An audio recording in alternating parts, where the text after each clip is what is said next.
اعوذ باللہ من الشیطان الرجیم بسم اللہ الرحمن الرحیم الحمد للہ رب العالمین والعاقبۃ للمتقین والصلاة والسلام علی سید المرسلین وعلی آلہ واصحابہ اجمعین اما بعد اللہم لک الحمد کما انت اہلہ فصل علی محمد کما انت اہلہ وفعل بنا ما انت اہلہ فإنک اہل التقوی واہل المغفرہ۔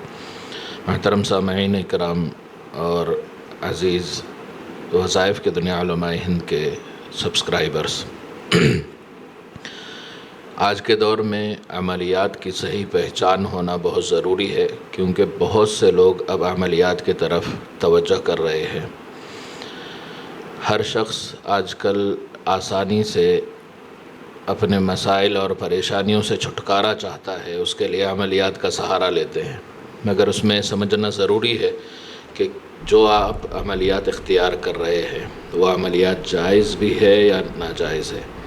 اس کو سمجھنے کے لیے اس ویڈیو کو مکمل دیکھ لیں، انشاءاللہ جائز اور ناجائز عملیات کی بہت حد تک آپ کو معلومات ہو جائے گی کہ کون سی عملیات جائز ہے اور کون سی عملیات ناجائز۔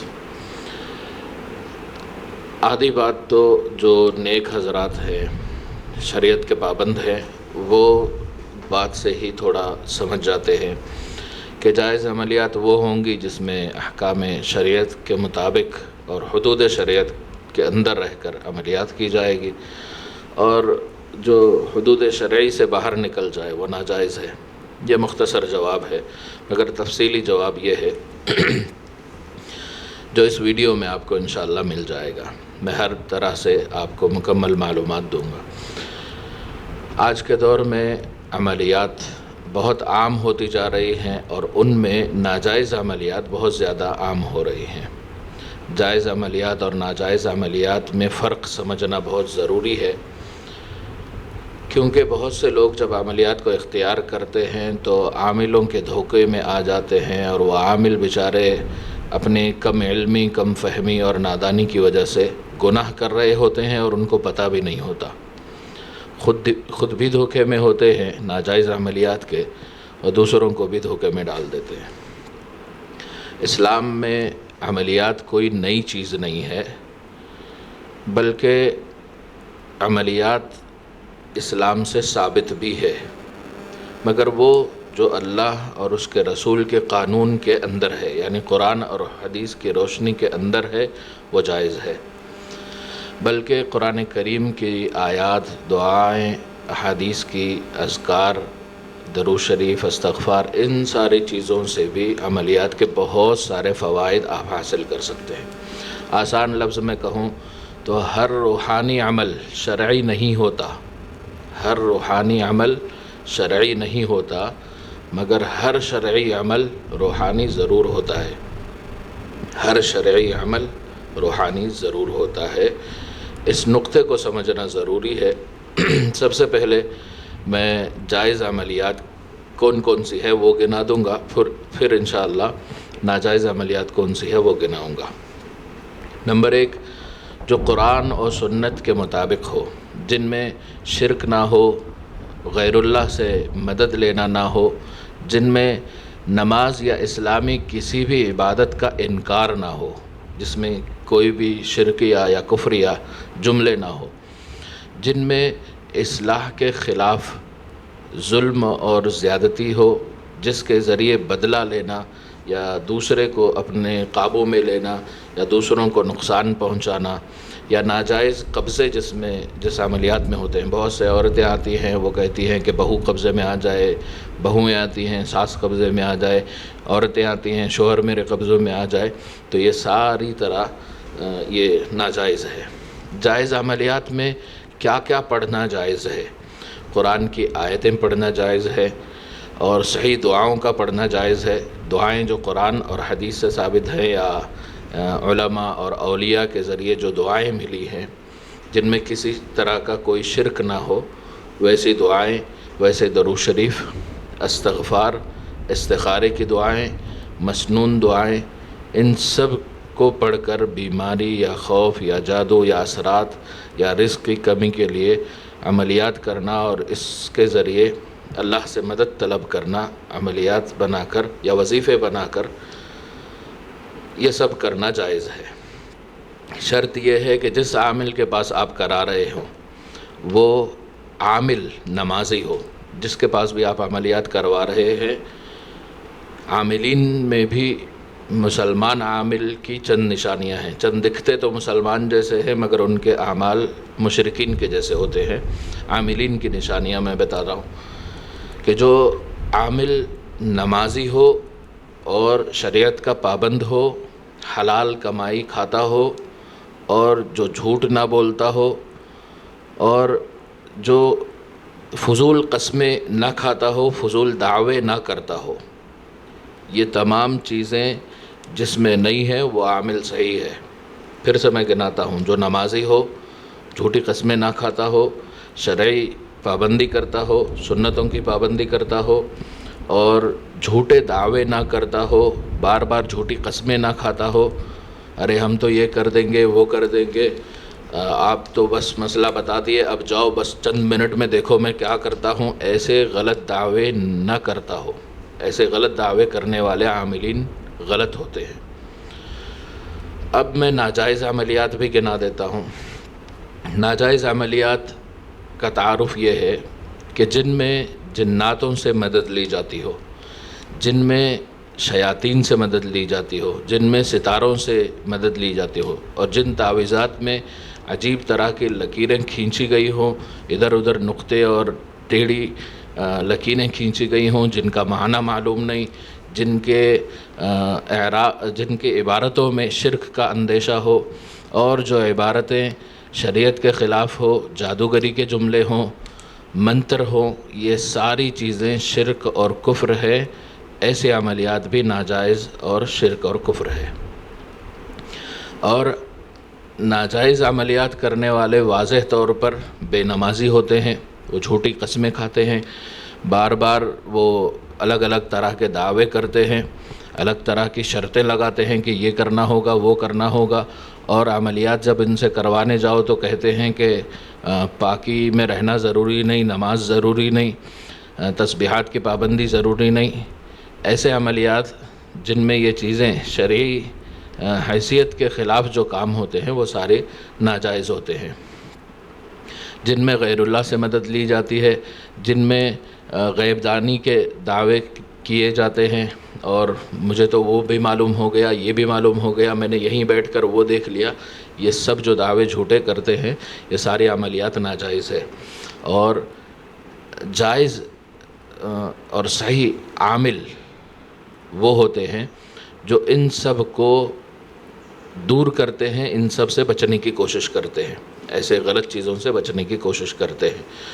اور ناجائز عامل اور جادوگر عامل وہ ہے، ناجائز عملیات کرنے والا وہ ہے جو دکھنے میں تو مسلمان ہے، سر پہ تو ٹوپی رکھا ہوا ہے مگر نماز نہیں پڑھتا، حلال نہیں کھاتا، جھوٹے دعوے کرتا ہے، جائز ناجائز کا فرق نہیں کرتا، ہر کام کرنے کے لیے تیار ہو جاتا ہے، سٹے کے نمبر نکالنے کے لیے تیار ہو جاتا ہے اور وہ تیار ہو جاتا ہے کسی بھی طرح کی چوری کے کاموں میں اور کسی بھی طرح کے ناجائز کاموں میں. وہ پیسے کے لیے ناجائز محبتیں بھی کرا دیتا ہے، وہ پیسے کے لیے خاندان میں دشمنی بھی ڈال دیتا ہے، وہ تعویذات دے کر بس اپنا گراہک کرنے کی کوشش کرتا ہے، ہر بات میں کرایا ہوا ہے کہتا ہے، ہر بات میں تم پہ تو بہت بڑا خطرہ ہے کہتا ہے. جو اس طرح کے باتیں کرتے ہیں وہ سارے عامل ناجائز عملیات کرتے ہیں اور جادوگر ہیں یا مشرک ہیں. اور ایک حدیث میں سنا دوں، حدیث کا مفہوم سناتا ہوں کہ جو جادوگر کے پاس جائے وہ مشرک ہے اور جادو کرنے والا کافر ہے. جادو کرنا کفر ہے اور جادو کروانا شرک ہے.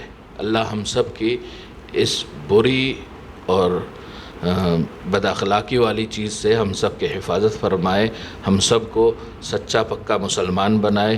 غلط عملیات سے بچنے کی اللہ تعالی ہم سب کو توفیق عطا فرمائے، غلط عملیات سے بچنے کی توفیق عطا فرمائے، غلط عملیات کی سمجھ اللہ تعالی ہم سب کو عطا فرمائے، جائز عملیات کو سمجھنے کی توفیق عطا فرمائے. جائز عملیات اللہ تعالی ہم سب کو سیکھ کر اپنی ضرورت کے لیے کرنے کی توفیق عطا فرمائے. اب شرعی جو عملیات ہوتی ہے، شریعت کا اس میں اہتمام ہوتا ہے، باوضو وہ چیزیں کی جاتی ہیں، اور اس میں جو یہ چیزیں کی جاتی ہیں اس کو بعض لوگ اس کو بھی شرک بولتے ہیں، جبکہ ایسا نہیں ہے۔ وظیفہ اور عمل کا مطلب یہ ہے کہ ہم نیک اعمال کر کے اپنی دعاؤں کو قبول کروانا چاہتے ہیں، جس کو عمل یا وظیفہ کہتے ہیں، جس میں پابندی ہوتی ہے قبلہ رخ ہونے کی، نیتیں صحیح رکھنے کی، جن میں پابندی ہوتی ہے شروع میں اللہ کی تسبیح اور پھر درود شریف کی، اور پھر اس میں جو بھی پڑھا جاتا ہے وہ یا تو قرآن میں سے ہوتا ہے، یا حدیث میں سے ہوتا ہے، یا اذکار میں سے ہوتا ہے، یا دعاؤں میں سے ہوتا ہے۔ ایسے کاموں کے کرنے سے، ایسے اعمال اور ایسے وظیفوں کے کرنے سے آپ کو ثواب تو ملتا ہی ہے، اس کے ساتھ ہی ساتھ آپ کی پریشانیاں بھی حل ہوتی ہیں اللہ کے فضل اور احسان سے۔ اور وہ وظیفے جس میں اللہ کی طرف توجہ نہیں دلائی جا رہی، جن وظائف میں نبی اکرم صلی اللہ علیہ وسلم کی اوپر درود شریف کا اہتمام نہیں کرایا جا رہا، اور جس میں شریعت کی پابندی کی ضرورت کو ضروری نہ سمجھا جا رہا ہو، ان سے بچنا چاہیے۔ اکابرین اور علماء کرام کی بہت سے عملیات کی کتابیں بھی ہیں جس کو آپ پڑھ بھی سکتے ہیں اور اس میں سے عملیات کر بھی سکتے ہیں۔ علموعمل.com نام سے ہماری ایک ویب سائٹ ہے جہاں پہ ہم نے صحیح عملیات کی کتابیں بھی ڈال رکھی ہیں، آپ وہاں جا کر عملیات کی کتابیں بھی فری میں آسانی سے حاصل کر سکتے ہیں۔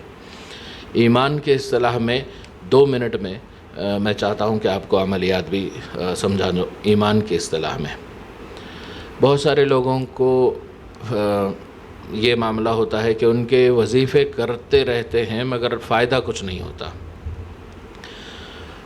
اور بہت سے اذکار کرتے ہیں، اس ذکر میں ان کو فائدہ محسوس نہیں ہوتا، جائز عملیات سے عاجز ہو کر کئی لوگ ناجائز کی طرف جاتے ہیں۔ ان کو بھی ڈرنے کی اور بچنے کی ضرورت ہے۔ اپنے کھانے پینے کو صحیح کریں، یعنی حلال چیزیں کھائیں، حرام سے بچیں، جھوٹ نہ بولیں، نمازوں کی پابندی کریں، اور پھر جائز عملیات کریں تو انشاءاللہ ضرور ضرور آپ کو فائدہ ہوگا۔ آپ کے ایمان کو پہچاننے کا یہ مطلب ہے کہ اگر آپ کے اندر ایمان ہے تو آپ کے وظائف سے اور ذکر سے آپ کو اگر فائدہ بظاہر نظر نہیں آ رہا ہے، پھر بھی آپ اس پہ پابندی کریں گے، غلط طریقہ اختیار نہیں کریں گے، یہ ایمان کی پہچان اور اصطلاح میں صحیح عملیات ہے۔ اور دعاؤں کا ہمیشہ مانگتے رہنا یہ ضروری ہے، کیونکہ آپ کے وظیفے اور عمل اللہ کی مرضی سے ہی قبول ہوں گے۔ آپ کے جتنے بھی عملیات ہیں یا وظائف ہیں یا ذکر ہے یا تسبیح ہے یا دعائیں ہیں، وہ قبول ہوں گے اللہ کے حکم سے ہی۔ تو اللہ کے حکم پر اپنے آپ کو پابند کرنے کی پوری کوشش کرتے رہیں، گناہوں سے بچنے کی پوری کوشش کرتے رہیں، سنتوں کا اہتمام کرنے کی پوری کوشش کرتے رہیں، تو اللہ آپ کے لیے یہ ساری چیزیں آسان کر دیں گے۔ یعنی آپ کو ذکر کا نتیجہ ملے گا، دعاؤں کا نتیجہ ملے گا، آپ کے وظائف کا نتیجہ ملے گا، اور آپ کے اعمال کا بھی آپ کو نتیجہ ملے گا، اور آپ کامیاب ہوں گے۔ اسی طرح کے بہت سے عملیات الحمدللہ ہم سکھاتے بھی ہیں، جس میں آپ واٹس ایپ کے ذریعے رابطہ کر کے یہ جائز عملیات سیکھ سکتے ہیں۔ جائز عملیات کو سکھانے کے ساتھ ساتھ ایک ہم خاص عمل سکھا رہے ہیں جس کو ہم اسرار غیبی کہتے ہیں۔ اس کا فائدہ کیا ہوتا ہے؟ آپ کی ذہنی ایمانی طاقت کو بڑھایا جاتا ہے، اس عمل کے ذریعے ذہنی طاقت ایمانی بنائی جاتی ہے، آپ کے ارادے نیک کیسے ہوں گے وہ سکھایا جاتا ہے، آپ کی دعائیں کیسے قبول ہوں گی وہ سکھایا جاتا ہے۔ دعائیں اس عمل کے سیکھنے کے بعد، اس کورس کو اسرار غیبی کو سیکھنے کے بعد ایسے قبول ہوں گی جیسے آپ بڑے اللہ والوں کے بارے میں سنتے ہیں کہ وہ دعائیں کرتے تھے اور اگلے ہی دن ان کو نتیجے مل جاتے تھے، ویسے آپ کی دعائیں قبول ہوں گی، اور دعائیں ایسے بھی قبول ہوں گی کہ آپ کی تقدیر بدلنا شروع ہو جائے گی۔ یہ 2 طریقوں سے ہم سکھاتے ہیں، ایک 7 دن کا عمل ہے اور ایک 40 دن کا، تو جو دونوں میں سے جو کرنا چاہیں عام حضرات وہ کر سکتے ہیں، اور جو عملیات کرنا چاہتے ہیں، جو جائز عملیات سیکھنا چاہتے ہیں، وہ بھی واٹس ایپ سے رابطہ کر سکتے ہیں۔ اور جائز عملیات سیکھنا چاہیے، کیونکہ جب ہم جائز عملیات کرنے والے لوگ زیادہ ہوں گے تو مسلمانوں کو آسانی سے جائز عملیات کی جگہ مل جائے گی اور ناجائز سے بچ جائیں گے۔ کسی بھی طرح کے روحانی یا جسمانی یا کسی بھی طرح کے علاج کے لیے بھی آپ ہم سے واٹس اپ کر سکتے ہیں۔ ویڈیو پسند آنے کی صورت میں اس کو لائک کریں، دوسرے مسلمانوں کے ساتھ بھی شیئر کریں تاکہ وہ بھی فائدہ حاصل کریں۔ جزاک اللہ خیر۔ السلام علیکم ورحمۃ اللہ وبرکاتہ۔ ویڈیو کو لائک ضرور کر لیں۔ جزاک اللہ خیر۔